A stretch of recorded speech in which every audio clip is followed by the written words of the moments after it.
Hey everybody, it's Jason Blaha here, and today we're going to get a little more philosophical because I like to do that sometimes. Sometimes we don't just go into the technical details of training, but we get a little philosophical. And something I want to chat with you guys about is this whole concept of struggle refining us. And this being one of the reasons why I love and adore strength training so much, and why I promote it so heavily outside of just the health benefits and all the other aspects that it brings, all the other things that it brings. Many of you out there are familiar with this term, and I've used this up in posts and everything on social media. There's a common cliche out there that actually is insanely true. And it's always goes something along the lines of don't wish or pray for an easy life, but instead pray for the strength to endure a difficult one. Okay? Because we know that an easy life makes soft, weak men. Do I mean just physically soft and weak? Well, sort of, yeah, it can. But we mean emotionally. We mean in terms of character. Okay? An easy life will oftentimes leave people soft and weak. There's always memes about that, about good times, hard times. You guys know that meme also. It all fits into the same concept, but it applies on the individual level. How often have you seen, and this is again kind of a stereotype that you have out there, of sometimes the spoiled rich kid, right, whose family is so successful that he has no struggles of any type in life, and they become like the spoiled rich brat. I mean, it's a common stereotype. We've all met that guy.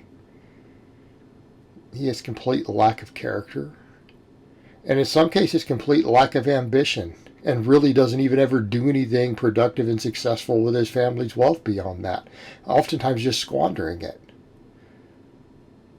We do see this. It does happen. We've all seen people like that, and we know they exist. And they have no character. How often have you met someone out there who has truly struggled and had a truly hard life, who ended up being one of the best people you've ever met in terms of just sheer moral character? We all have met those people too, haven't we? If you think back through your life, you can think of some. That sometimes the person who you thought of as some of the best people you've ever met, they had really been through some shit. Okay?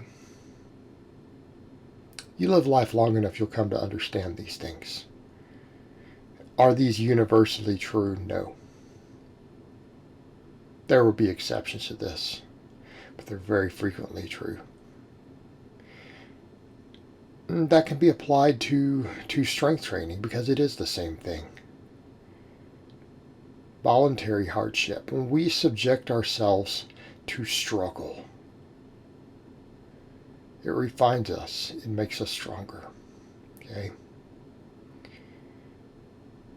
One of the reasons we come over to the entire concept of max effort training and hitting one rep maxes, we know, based upon watching athletes, the max effort method produces the most maximum strength. Why? Because it develops intramuscular coordination, and it teaches your nervous system and peripheral nervous system how to strain against something truly heavy. Because we can do all the volume training and technique work and everything else that we want, and that will build our strength potential, but it won't actualize it, right? Now, that's still a form of hardship also. That's still a struggle. Of course it is. There's still a struggle and a hardship there. But when we strain, we really strain. Again, max effort work, hitting a true max. Right? That's where we learn how to strain and push through against a weight that's really heavy. And I mean really heavy, guys. Your max, all you can do. Really heavy being very relative, right? 300 pounds might be really heavy for you, and it might take 600 on that same movement for me. And some other guy throws around 800 for reps. So that's not even his max. So it's all relative. But it's that strain. It's that strain. And we know, again, looking at some of the scientific literature, that's what develops the intramuscular coordination. Okay? There's also stuff at the muscular level occurring. It's not just your nervous system, as people try to pretend like it is. It's complete horseshit. Pseudoscience, guys. It's not what's in the literature. It builds intramuscular coordination. All right. But it's the strain. It's the strain against the really heavy weight. The max weight. All right, that's what does that. Doesn't it fall back into the same whole philosophy? It applies beautifully to strength training still. The struggle refines us. Hardship improves us. It makes us stronger. It makes us better. Okay? And that's, again, why I promote strength training. Now, we could argue about the bone density and all the other stuff, all these various health benefits, which we know are enormous. And when I say that, people will jump up and say, are you saying that this guy over here is the textbook health? It's like, no, I didn't tell you to bulk up to 400 pounds and be fat. I didn't tell you to inject 55 liters of anabolic drugs, like inject entire gallons of it.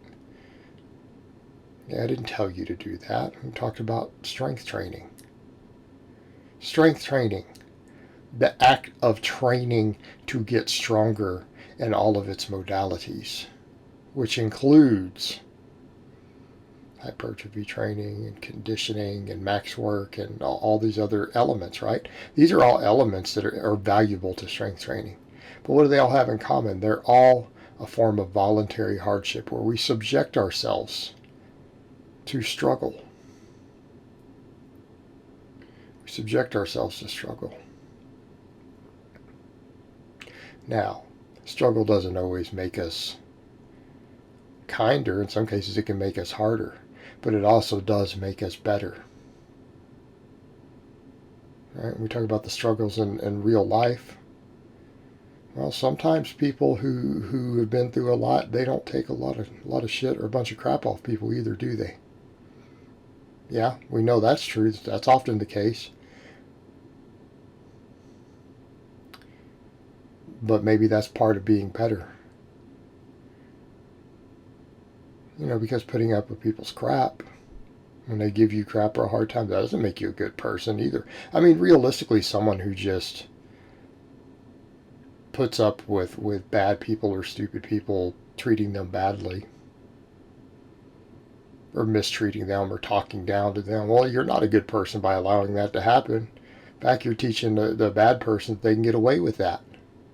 You're teaching them that that's an appropriate response. That doesn't make you a good person. Maybe the person who's been through struggles is the one who will tell them hell no and put them in their place. All right, it can make you a little bit harder sometimes too to have gone through some things. Right? And that's a good thing. That's a good thing. But it also makes you understanding of what other people are going through. All right, when you've been through struggles, you can respect the fact that someone else is struggling. Like, you notice those things. Okay? You can respect that fact. You know, even have some compassion or some empathy for them at that point. It's not compassion, it's empathy. It's like, hey, I know what that feels like. Because there's nothing worse than the idiot who says, you shouldn't know what it feels like. It's like, oh my God. That is such a profoundly ignorant statement. There's only so many different human emotions. And yes, if you have truly been through struggle and hardship, you know what struggle and hardship are. You don't have to experience another person's identical hardship of your father dying on the exact same day, or had been called the exact same mean name by the same person, right? You don't have to experience that to understand what they feel. All right.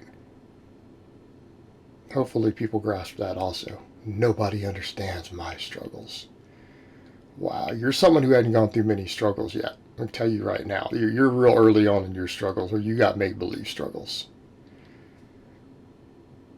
No, because people who've been through real struggle know what it feels like, and they can respect the fact when someone else is going through it. They know.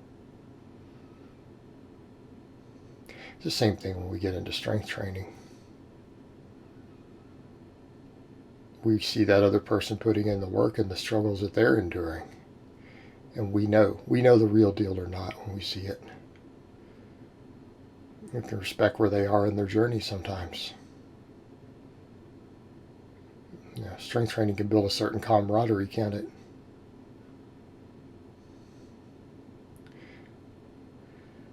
But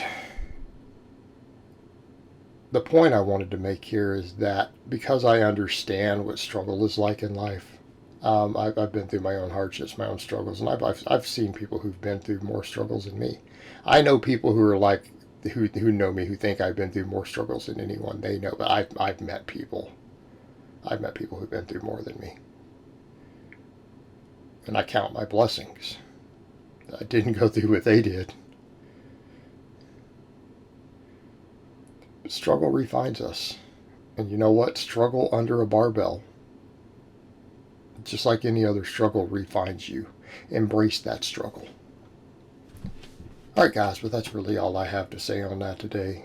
I hope it's been informative, and I will talk to you guys next time.